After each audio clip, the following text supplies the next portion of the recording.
नमस्कार दोस्तों, मैं नेहा सिंह आप सभी का स्वागत करती हूँ आपके अपने चैनल मास्टर हट में। तो आज के इस वीडियो में हम लोग डिस्कस करेंगे संस्कृत के कुछ महत्वपूर्ण प्रश्नों को जो कि आपके प्रीवियस ईयर में पूछे गए प्रश्न हैं। तो देखते हैं पहला प्रश्न, लेखन शिक्षण में प्रतिलेख का तात्पर्य है।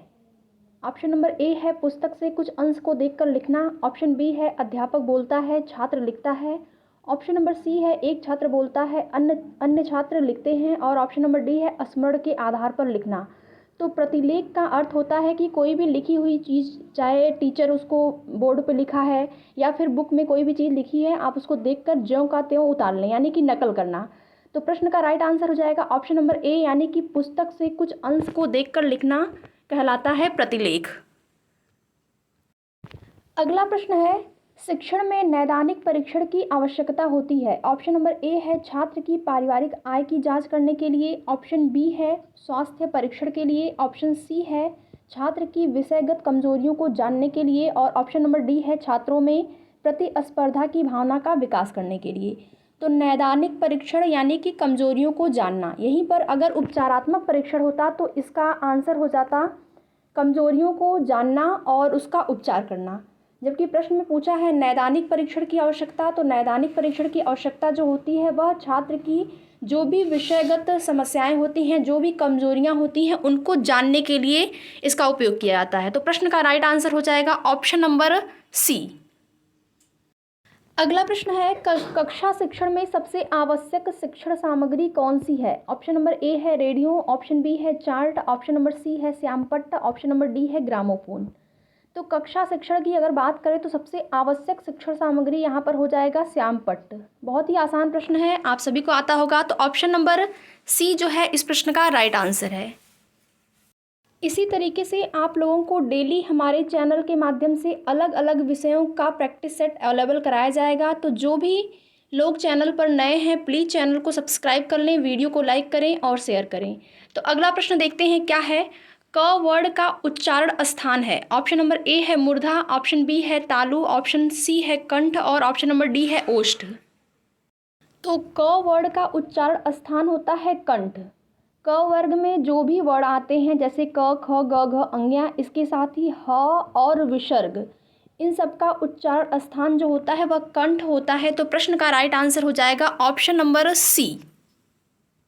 अगला प्रश्न है, समुद्र शब्द का पर्यायवाची शब्द है। ऑप्शन नंबर ए है निशिचर। ऑप्शन बी है दिनकर। ऑप्शन नंबर सी है रत्नाकर। और ऑप्शन नंबर डी है सुधाकर।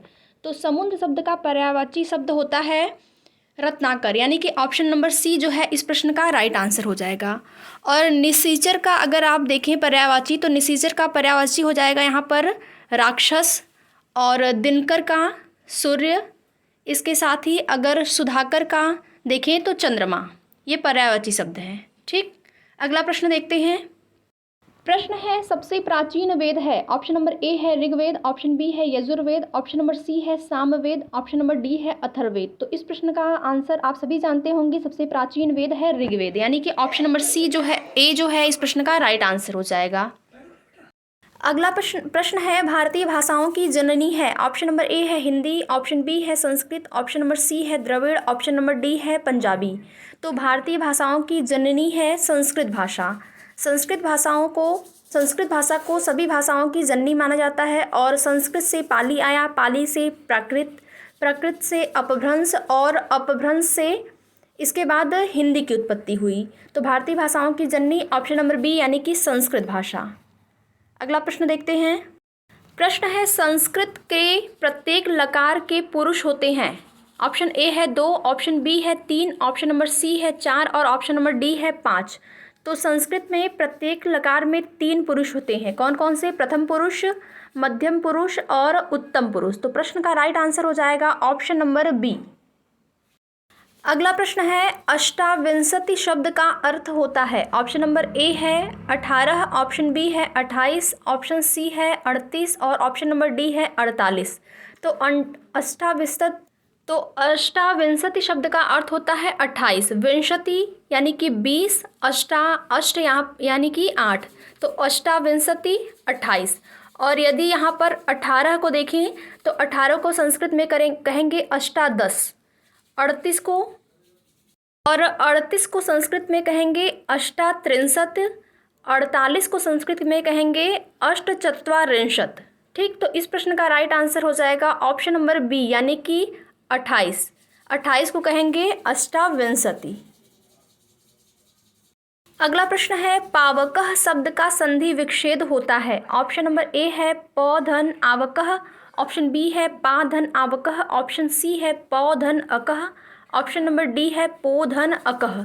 तब पावकः शब्द का संधि विच्छेद होता है प धन अकः। अगर यहाँ पर पूछता कौन सी संधि है तो इसमें संधि है, तो यहाँ पर पावकः शब्द में देखा जाए तो अयादि संधि होगा। अयादि संधि यानी कि ए ओ औ के बाद अगर कोई स्वर आता है तो उसके स्थान पर ए आय अव आ हो जाता है। तो प्रश्न का राइट आंसर हो जाएगा ऑप्शन नंबर सी प धन अकः।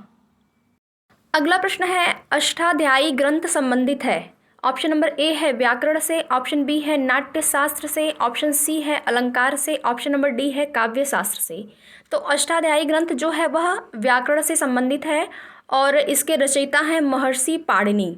इसके साथ ही आप ये भी जान लीजिए अष्टाध्यायी ग्रंथ में कुल 8 अध्याय हैं और प्रत्येक अध्याय में 4 पद हैं और इसमें लगभग कुल 4000 सूत्र हैं। तो प्रश्न का राइट आंसर हो जाएगा ऑप्शन नंबर ए यानी कि अष्टाध्यायी ग्रंथ जो है वह व्याकरण से संबंधित है। अगला प्रश्न है महर्षि पाणिनि ने संस्कृत की वर्णमाला को विभाजित किया है। ऑप्शन नंबर ए है 12 खंडों में, ऑप्शन बी है 14 खंडों में, ऑप्शन सी है 16 खंडों में और ऑप्शन नंबर डी है 18 खंडों में। तो महर्षि पाणिनि ने संस्कृत वर्णमाला को 14 भागों में विभक्त किया है जिसको माहेश्वर सूत्र के नाम से जाना जाता है। तो प्रश्न का राइट आंसर हो जाएगा ऑप्शन नंबर बी 14 खंड। इसके साथ ही साथ आप लोग ये भी जान लीजिए कि संस्कृत में स्वर को अच कहते हैं। ठीक, और संस्कृत में ही अगर व्यंजन की बात करें तो व्यंजन को हल कहेंगे। अगला प्रश्न देखते हैं। प्रश्न है त वर्ग का उच्चारण स्थान है। ऑप्शन नंबर ए है कंठ, ऑप्शन बी है तालु, ऑप्शन नंबर सी है दंत और ऑप्शन नंबर डी है मूर्धा।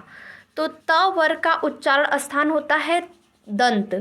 त वर्ग के अंतर्गत जो भी वर्ण आते हैं त थ द ध न, इसके साथ ही ल और छोटा वाला स, इसका उच्चारण स्थान भी दंत ही होता है। तो प्रश्न का राइट आंसर हो जाएगा ऑप्शन नंबर सी।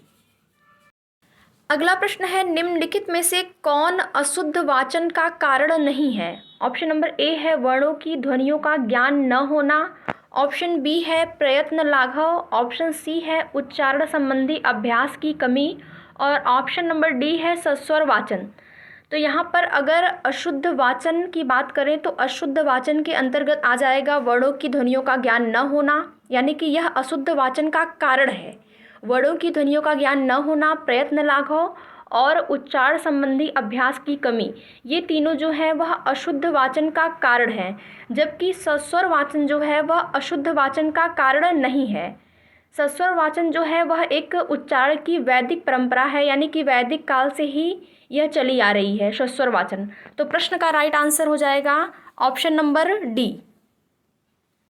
अगला प्रश्न है भूत बलि पद में कौन सा समास है। ऑप्शन नंबर ए है अव्ययी भाव समास, ऑप्शन बी है तत्पुरुष समास, ऑप्शन सी है बहुब्रीहि समास और ऑप्शन नंबर डी है द्वंद्व समास।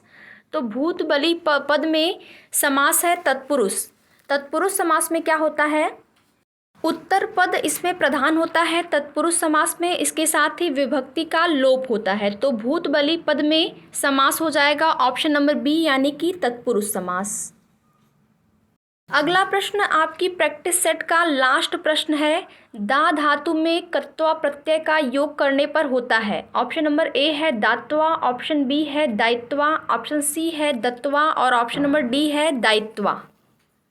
यहाँ पर अगर देखा जाए तो दा धातु है और अक्त्वा प्रत्यय है, तो दा धातु और अक्त्वा प्रत्यय के योग से बनता है दत्वा। तो प्रश्न का राइट आंसर हो जाएगा ऑप्शन नंबर सी।